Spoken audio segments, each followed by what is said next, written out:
ne na kapesi e banzete wana yo nzoto mwana mwasi basanga ezaka propre microbe moko ko tana katete ozo mona liboka ngo tapita ngo pesa ngako ebiso ku make jugula kwa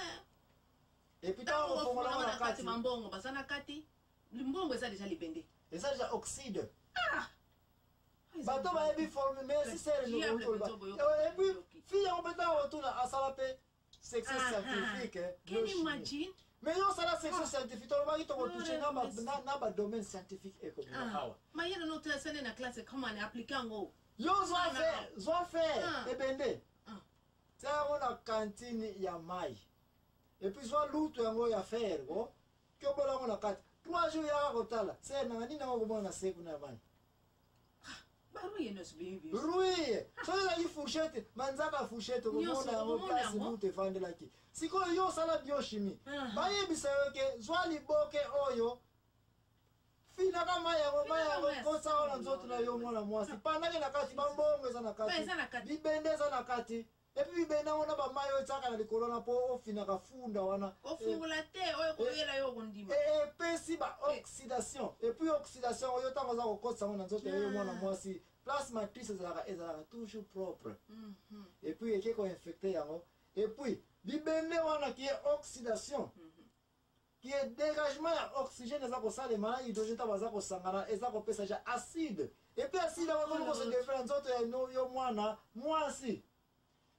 mais on a commencé à mettre la makila et comme poison et puis au moment là okenda ki pona matrice siko e comme motema anini nzoto mwana mwasi ekati bona nini okenda ko trouver pa nganga nde biloko e papa ya Gédéon ayebisi bango boye bana Israël bazoba boye ko ndima bikolo oyo olinga ko lobalika mama alipo ba peksa na bio kata kama ani ato haleluya to loko la ndaka bare marke na peni ndenge sikoyo azuli boka na kufungula te sikoyo ba microbe nyoso tango okotsenga na kati na tango otanga na classe ozo ko appliquer ngote nini ko sala wana manque de connaissance ou bien ignorance bon il y a des choses mon peuple périt par manque de connaissances awa ezate parce que on a classe bon so ito bike ignorance pe awa ezate parce que ba yebisio ke liboke oyo foko fongola yango te mais la lande ta oza ko yoka mai wana solo ya epola peut-être que soko forcer on a ba nkusu basi ba babimi o basala ka wana bas fo basala makati yo fo basala kati yo yebisa ngai ignorance ou bien nini za koleka awa na yebi na ngai te Jesus. Bato bakena banga eza difficile pour localiser bango est-ce que manque de connaissance maladie ignorance ndenge lobi ou bien loko nini na jana réponse te sinon que buzoba kaka na ko benga ngo ezali à degré moko nanu to mona mabele te parce que wana yo sabolo baka mwasa ke po par exemple po aluka bébé ba pese lifunda wana ba poussière oya ba koko ko tsaka na nzoto na kimwana masiki nzoto baza ko semeza ka propre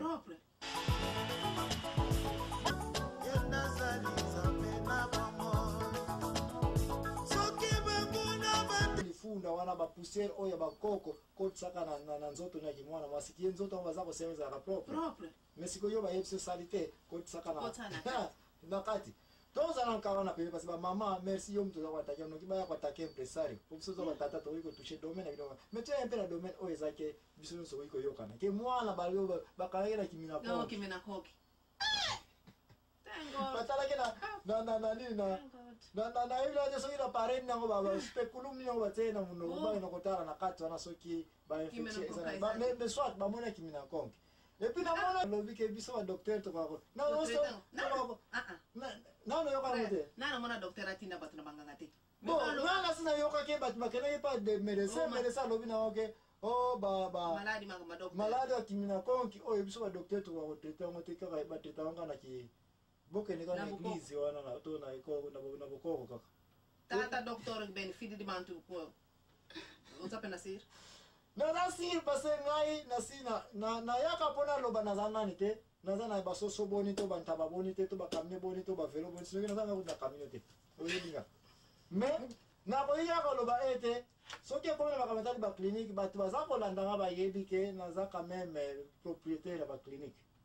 mais na ko yeko yebso te na sina renvoyer déjà un médecin nasina renvoie ja ba équipe ba infirmier nyonso na kombo na baza ko la na ba yebi bo baza ko tia tembo na 081 089 1274 boko yoko ba témoignage na ngai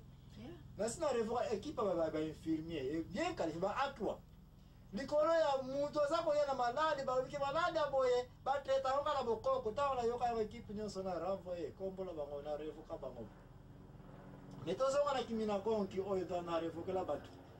balobete kimi na konki oyo batreta yango na bokoko tokendaka deja boyela biso biloko na bakoko oyo bapesaki bino ya bonkoko na biso na bapesaka bino baye nango topasoli yango tofongoli yango na kati nabengisi laborante nanga na bimama yakawa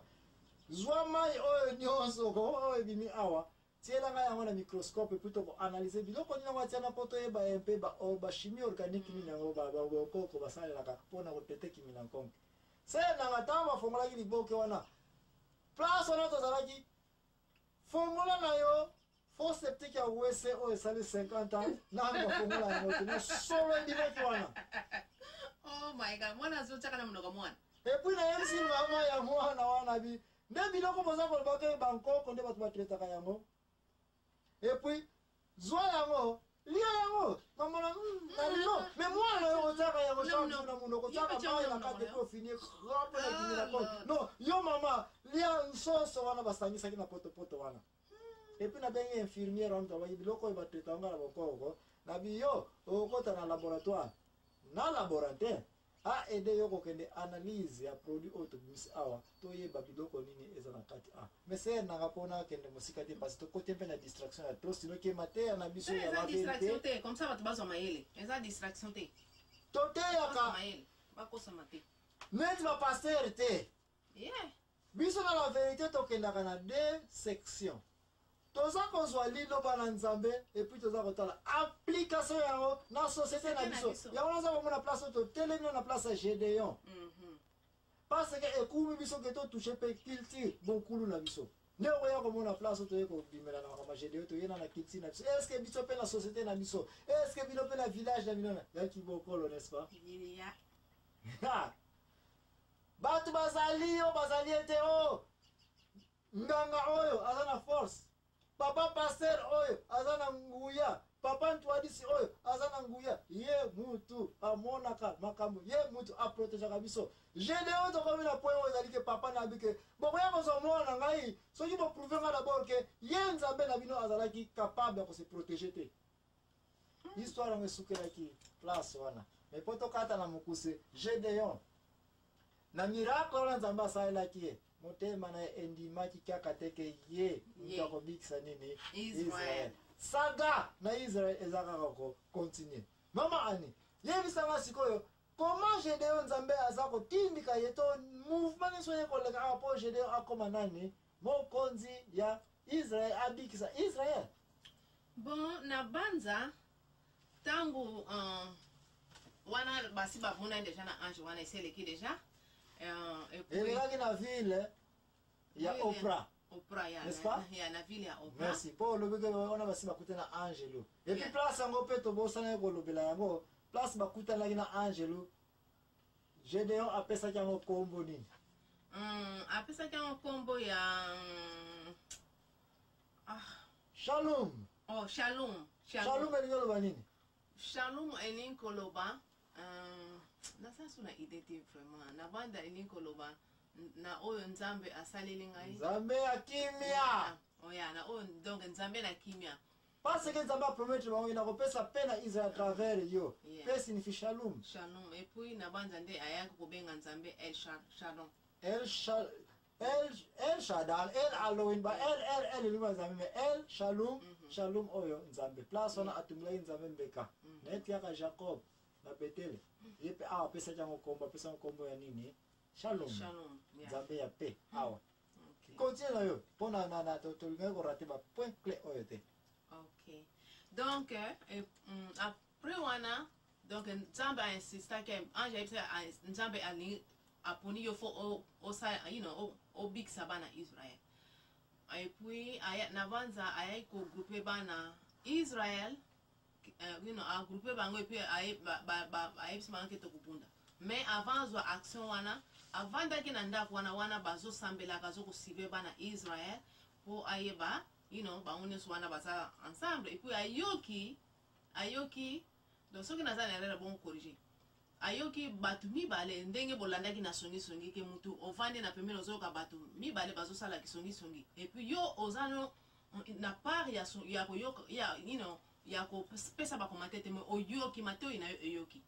bon ye ayoki bato mibale na libanda bazoloba ke en tout cas mon frère ndoto nalotaki na butu tante moko boye et puis epandi tante nyonso wana bon ndoto yango mpena na comprendre yango te et puis masana ye wana a révélé ye ke ndoto wana elingi koloba ke epe wana yo omonaki eyaki kodétruire tante wana ezali epe ya Gédéon et puis donc ye ayoki bango ntango ayoki wana alobi donc epe nanga epandi you know epandi tante nyonso wana elingi koloba donc